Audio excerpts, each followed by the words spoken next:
Mitharay promise batu Livingstone. Kila ban kelat ya kan ni? Kata terkasih ngatikan. Saya am beliau. Bagi beliau ndola temian kilong biang kelung. Kini baru armut laki samla biang.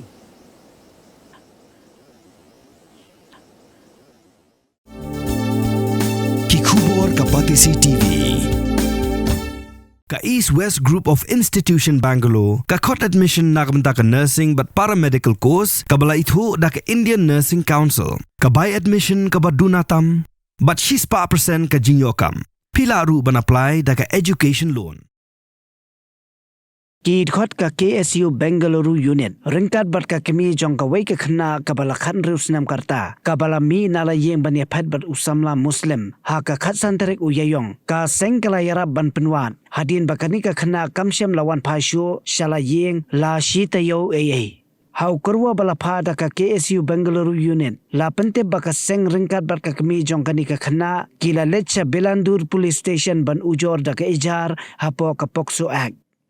Ka seng kala pente bru bakala yo ya ka jera bakarpang lingba u officer pulet IPS ha Bengaluru uba yada Martin Marbanyang ubala ay ka jia lang bat ka kenhun pulet ban pentingna ba baro ki jingdon kam hapo police station bat ban yarab nadong syadong ha ka baydai bat kanika kies hapo police station menta ya ka khna la wanelam no shala yeng shalong da ki bahyeng. Ka sengkal ay kublay kerpang yo uba yada Martin Marbanyang ubala yarab ha kabay day bat ka jingsiw ya kabay tiket kanang bakani ka kana kan yo ban 1.5 yang shalaying.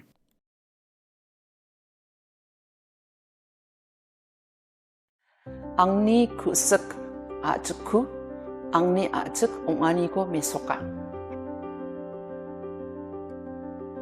Ang habagak tin ka im kajay benriu ka im. Kaladon kata kami Mikhalia language act na do usnem arhajasan kuman penjishano kan ba min hakani ka country tari jong ubana ya yong ka bambut na tau April arhaja April na ka jing pen bana officially ba la shim ya ka ktien kasi ka jongi ba kom juru kita ki garu ba ka ktien garu ko la shim ya ka kom kata ka official language ngasngungu ngaskumburong ya kan ke kasi atas society batru kumju ya ka ajik literary society kiba submit ya ka memorandum sha the government department linga court meeting mana haka bengyong di study na du ka law department na du ka arts culture na ki department kiba per ngia discuss ngaong tongin talk ngin recommend sa cabinet ba ngin repeal no ya ka tuga ak barin bat ngin warna no daka ni ka way ka batmangay daka bniong Meghalaya Languages Act Mdeshu Meghalaya Language Act. This will ensure administrative inclusivity and language preservation.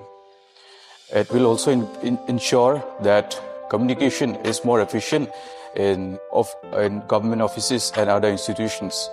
Akan direksan mo ba kuci sini mana boleh mungkin nang beliau aku interview aku baca kuci nak mana dia mungkin cara bilang tak cakap yang Nilai kuat syaba ka tin jungi kan yo no ka jingi thu bokpura par kham tam e kan rong ka khanet ka bokpura nri kalong ba de umau jam baning kong menta ban suong no ba chief minister jungi ula kubur ban ong ban ka tin kasi bar ka tin garo kan long no kata ka tin bokpura jong gejela